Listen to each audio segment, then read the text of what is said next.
Pessoal, vamos falar sobre a situação na Ucrânia hoje, ou seja, o que aconteceu nas últimas 24 horas na frente de batalha de mais significativo e também as notícias gerais associadas a essa guerra.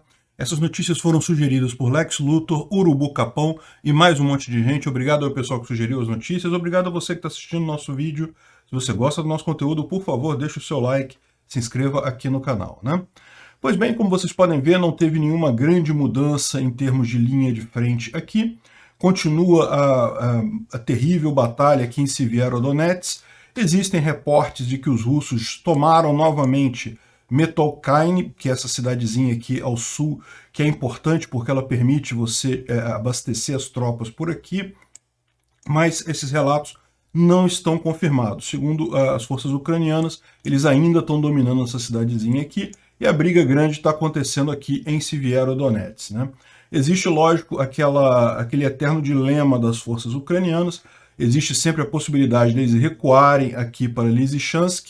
Lysychansk é uma posição muito mais privilegiada para lutar, mas é aquela coisa, como a gente falou no vídeo de ontem, eles não querem abandonar Severodonetsk rápido, porque Severodonetsk seria uma cidade difícil de reconquistar posteriormente, né? Também não teve nenhuma grande mudança nesses últimos dias por aqui. A única grande alteração que teve foi os russos tomaram ou começaram a atacar Orinkov. Tiveram algum sucesso, algum avanço aqui nessa região, né? Mas não foi nada significativo. A região de Popasna continua na mesma situação de sempre, que a gente tem visto nos últimos dias, não tem andado nada. Arriscado ainda isso conseguir interromper os suprimentos aqui para os ucranianos, mas por hora os ucranianos têm conseguido conter isso daí, né? A gente já falou sobre as áreas tomadas aqui em Sviatohirsk, e falamos também que o grande risco é que agora, provavelmente, os russos vão tentar fazer um movimento para atingir Sloviansk. Isso deve acontecer nos próximos dias. Vamos aguardar para ver o quão forte é esse movimento, se tem realmente alguma chance de avançar, né? Então essa é a situação aqui no principal fronte de batalha, onde está concentrado o ataque russo e a defesa ucraniana.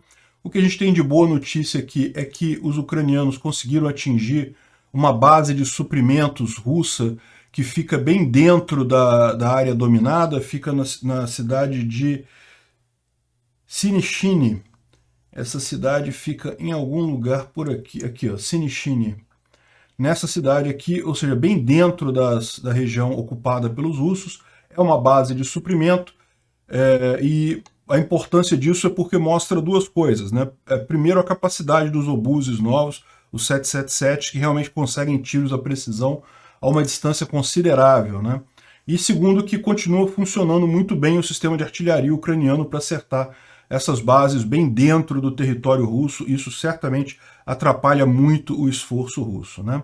Agora, além dessas frentes dessa área principal aqui da batalha, onde está acontecendo a maior parte das ações, a gente tem 4 iniciativas ucranianas de contra-ofensiva ou contra-ataque. Eu acho que é melhor descrito como contra-ataque. Uma contra-ofensiva seria algo mais amplo. A gente deve ver isso acontecer final de julho, início de agosto, eu imagino, ainda vai levar algum tempo. Mas, de qualquer forma, esses contra-ataques têm conseguido avançar em alguns pontos, né? O Michael McKay aqui, ele é um especialista militar canadense e ele está apontando aqui as 4 iniciativas que tiveram algum sucesso, né? Então, em Kharkiv, ou seja, aquela iniciativa ali para limpar a parte entre a Borda e Kharkiv, e de Huliapole para Melitopol em Zaporizhia, e em Kherson, aquelas 2 iniciativas. Então vamos dar uma olhada como é que é isso daqui. Aqui em Kherson é bem interessante o quanto que os ucranianos avançaram aqui. Essas cidades todas foram tomadas recentemente pelos ucranianos. Nessa aqui a gente está tendo briga, né? Blahodatne foi tomada recentemente e os ucranianos estão brigando aqui em Kiselivka. Então realmente estão conseguindo avançar em direção a Kherson. Aqui nesse mapa a gente consegue ver isso daqui, né? Essas cidades todas estão aqui. Em tese, eles avançaram até mais do que está indicado nesse mapa aqui. Essa é a ofensiva da M14. Eles estão indo em direção a Kherson, mas repara, a ideia dos ucranianos certamente não é entrar na cidade de Kherson. Eles devem seguir a M14, porque o objetivo deles é a ponte. a ponte que deve ser tomada, né? E outro ponto importante para isso é Chirurivka. A gente tem ouvido falar que existem batalhas aqui em Chirurivka, que os ucranianos estão tentando retomar a cidade justamente para pegar essa estrada e conseguir também atingir aqui a estrada é a P81, para conseguir também chegar aqui nessa ponte, que é o ponto crucial da coisa toda, né? E, de outra forma, aqui essa região é a outra ofensiva em Kherson, que também tem o objetivo de, através dessa estradazinha aqui, chegar próximo a Nova Kakhovka e a região da represa que tem aqui também, que é o outro ponto de passagem, os dois grandes pontos de passagem que tem do rio Dnieper, né, nessa região. Enfim, essa aqui são as duas contraofensivas de Kherson, estão caminhando bem. Aí a gente tem uma outra contraofensiva que ele falou aqui na região de Zaporizhia. Contraofensiva ou contra-ataque, vocês entendem, né? Na região de Huliapole, que está aqui. Mas, curiosamente, na verdade, se você olhar isso aqui, não faz muito sentido, né? Pode ser que realmente tenha avançado alguma coisa. A notícia que a gente tem é de mais ofensivas nessa região aqui, afastando as tropas russas. Então, é possível imaginar que exista um esforço ucraniano em toda essa região para retomar esse território aqui, que está na mão dos russos, né? A gente está sabendo, como eu falei já em outros vídeos, que várias tropas dessa região aqui foram deslocadas, tanto aqui para frente aqui de Severodonetsk, quanto para Kherson, para reforçar ali em Kherson. Então é possível que essa região aqui esteja pouco guarnecida de fato, mas a gente não tem visto avanços muito significativos aqui também, né? Essa frente de batalha aqui tem ficado mais ou menos parada. O que a gente está ouvindo falar é isso, está havendo movimento aqui nessa região de Zaporizhia. Bom, e a outra questão é justamente aqui em Kharkiv, em que a batalha tem sido muito intensa aqui também, né? Ao contrário do que pode parecer, a linha de frente continua mais ou menos a mesma, mas a gente tem muita batalha por aqui, né? A gente teve recentemente, no dia 10 de junho agora, ou seja, ontem, né, uma unidade inteira dos invasores, dos russos, desistiu de lutar. A unidade de rifle motorizado do 1º Exército recusou a lutar porque tem recebido muitas baixas nessa região aqui em Kharkiv. Eles estão lutando aqui, realmente os russos botaram muitas forças aqui para conter essa ofensiva ucraniana, mas os russos estão sofrendo muitas baixas. E lembra, aquilo que a gente fala para vocês, eles estão com dificuldade de repor pessoal. A Ucrânia está com dificuldade de equipamento, está com pouco equipamento, os russos estão com dificuldade de pessoal. Essa é a situação nesse momento. Quem que vai ter problema primeiro, vamos descobrir, né? E outra notícia que a gente teve também de ontem foi essa base em território russo que pegou fogo, né? Uma base de veículos, fica aqui, ó, aqui em cima, em Bryansk, próximo a Bryansk, aqui. Bryansk fica aqui, mas dentro da região, né, de Bryansk.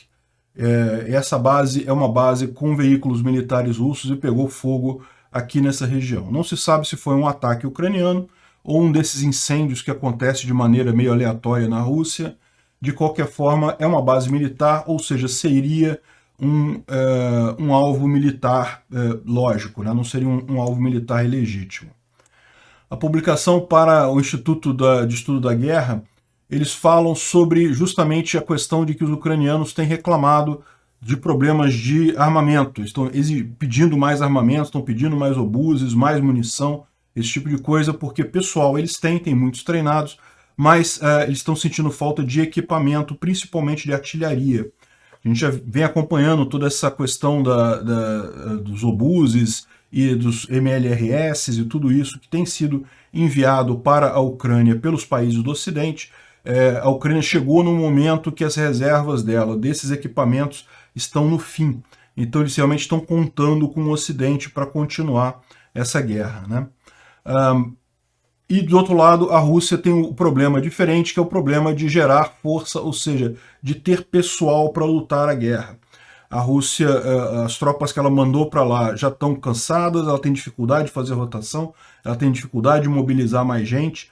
e a menos que o Putin resolva fazer de fato uma mobilização lá na Rússia, o que seria politicamente muito ruim para ele, tudo indica que eles vão ter problemas cada vez mais significativos nessa área.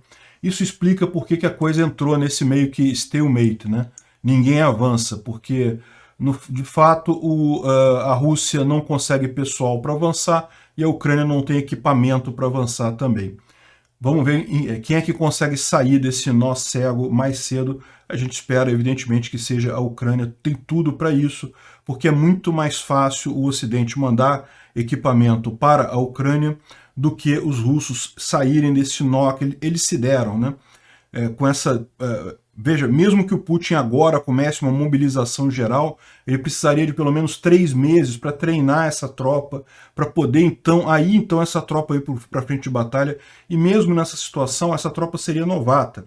Ou seja, as tropas mais experientes que ele já mandou, que já estão batalhando lá um tempão, elas já estão todas morrendo, isso é um problema para ele, né? Bom, o New York Times lançou uma matéria sobre os movimentos partisãos dentro das áreas controladas pelos russos, né? A gente já falou sobre isso aqui, a quantidade enorme que tem e cada vez maior de civis ucranianos que estão ajudando as tropas ucranianas e causando danos aos russos nessa região. Isso é realmente uma coisa que mostra como é impossível para a Rússia, no final das contas, manter o controle dessa região, né?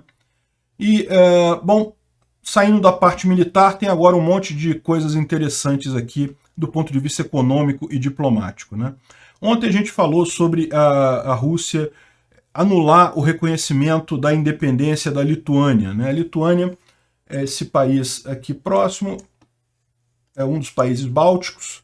Esse país aqui foi o primeiro a fazer independência, coisa e tal, e a Rússia revogou essa independência. Lógico que isso não quer dizer nada, é só papel, não vai fazer nenhuma diferença, mas daí os ucranianos contra-atacaram também e Kiev anulou Moscou, né?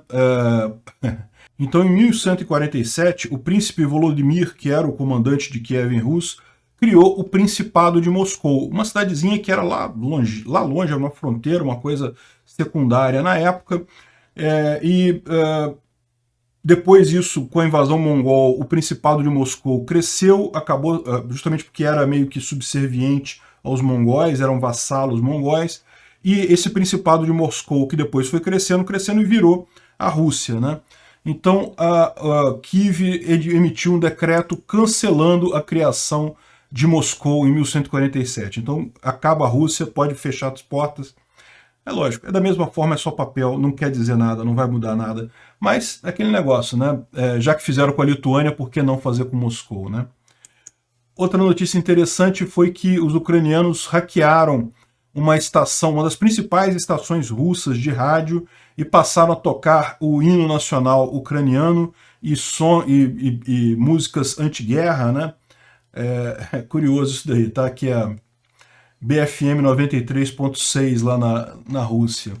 Uma outra coisa curiosa que aconteceu foi que o Putin cancelou ou adiou a maratona de telefone dele pela primeira vez em 18 anos. O que é isso? É um programa chamado Direct Call, que o Putin faz desde 2001 com os russos lá, né?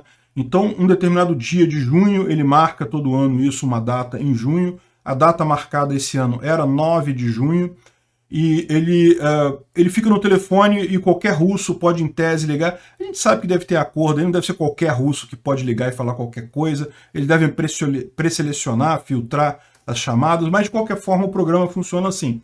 Você pode ligar e falar com o Putin, né? E isso é um programa que depois fica aberto no rádio, você pode ouvir a conversa do pessoal russo com o Putin, coisa e tal. A ideia é justamente estreitar os laços do Putin com a população russa, mas a gente sabe como é que funciona isso, é tudo filtrado por call center e coisa e tal. De qualquer forma, o ponto é, desde 2001, o Putin faz esse programa religiosamente todo mês de junho, e esse ano estava marcado para o dia 9 de junho, e ele adiou, cancelou esse programa, segundo dizem algumas pessoas, porque ele precisou de cuidados médicos urgentes, né?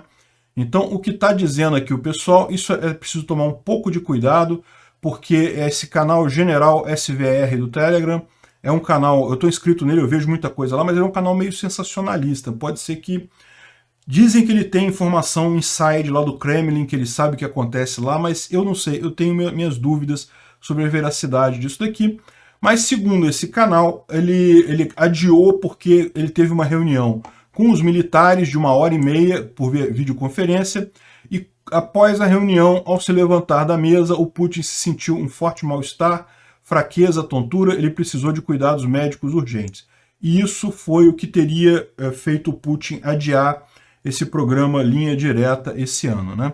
Tomara que seja sinal do Câncer ganhando, estamos torcendo por você, Câncer, mas eu vou ser sincero com vocês, eu não levo muita fé nesse canal não, então vamos tomar com o devido cuidado, né?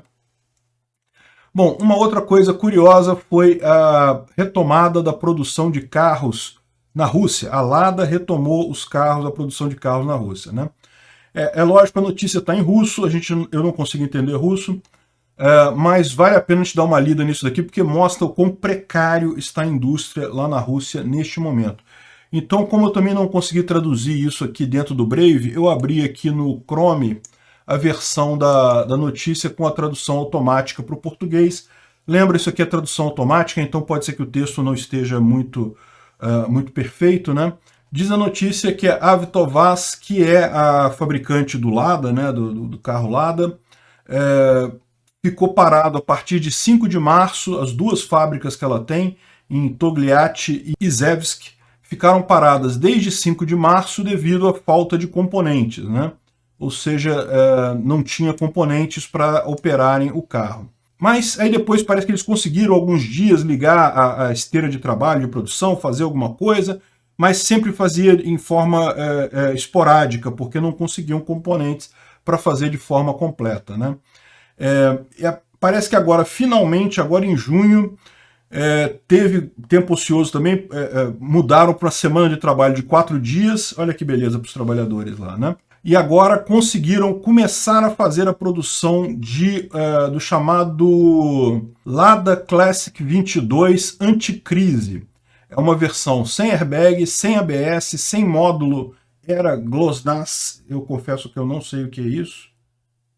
Ou seja, é o carro básico, o mais básico que eles têm, ainda tirando um monte de coisa, é o que eles estão conseguindo produzir neste momento. Não falaram ainda qual o preço que isso vai sair, né, da fábrica, né? Mas parece que tem pelo menos molduras coloridas, retrovisores elétricos e direção elétrica, então tem alguma coisa. É um carro com motor de 1,6 litros, 90 cavalos, só 90 cavalos, 1,6 litros, realmente. Enfim, e o ponto importante que eles falam aqui é que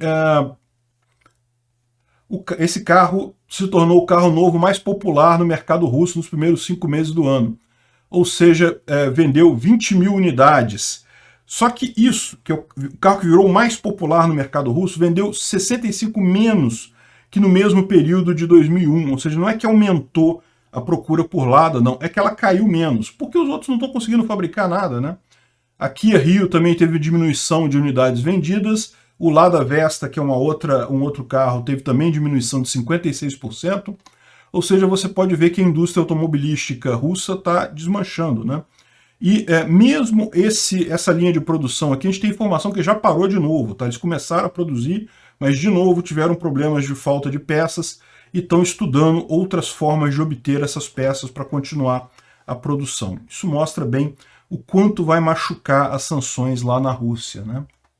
Ao passo que as empresas que saíram da Rússia para justamente botar uma posição política, dizer que, olha, não quero ligação com um país agressor dessa forma, elas estão sendo recompensadas no mercado de ações.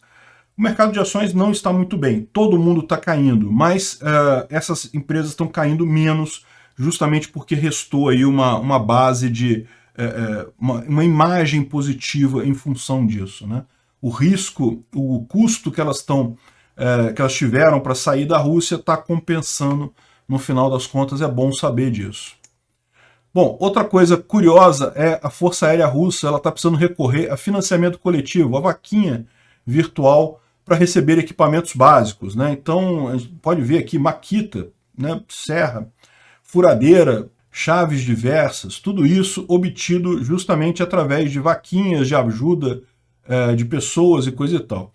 Mas o mais curioso dessa história toda, teve também essas maquininhas aqui, né, esses carrinhos de elevação, mas o mais curioso dessa história toda é que muito do material que acabou sendo doado para a Força Armada Russa, para a Força Aérea Russa, provavelmente era material que já era disponibilizado para as forças russas mesmo, né? Como a gente vê aqui, o Chris O está fazendo essa thread aqui mostrando o problema da corrupção no exército russo. A gente sabe que existe muito isso, né? Tem inúmeras indicações disso. Muita gente, muitos dos fornecedores russos, muito dos pessoal de logística russo pega o material e vende no mercado. Então, o que acontece é uma coisa muito curiosa, né? O governo compra o material, envia para a Força Aérea, esse material é desviado, é vendido no mercado, aí os cidadãos russos têm que fazer uma vaquinha para comprar de novo esse material para mandar para a Força Aérea novamente, né? Coisas da política russa e coisas da corrupção russa, né? E bom, para terminar aqui, essa reportagem, essa coluna que saiu na Time, é bem interessante e fala sobre a guerra na Ucrânia está virando o Vietnã do Putin, né?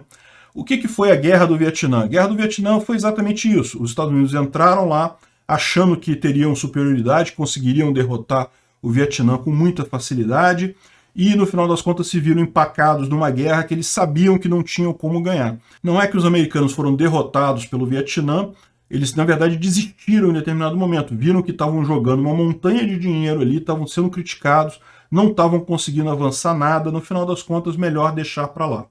Foi o que eles fizeram e é o que ele acredita que Putin vai ter que fazer, vai ser a decisão que Putin vai acabar tendo que tomar em algum momento. Deu ruim, vou ter que tirar as tropas. Eu não duvido não, eu acho que vai acabar sendo alguma coisa nesse sentido. Obrigado por assistir o vídeo até o final. Além de curtir, compartilhar e se inscrever no canal, considere se tornar patrocinador com valores a partir de R$ 1,99. Clique no botão Seja Membro abaixo para saber as condições e vantagens de patrocinar o canal. Mais informações sobre o nosso projeto, visite nossos sites indicados na tela.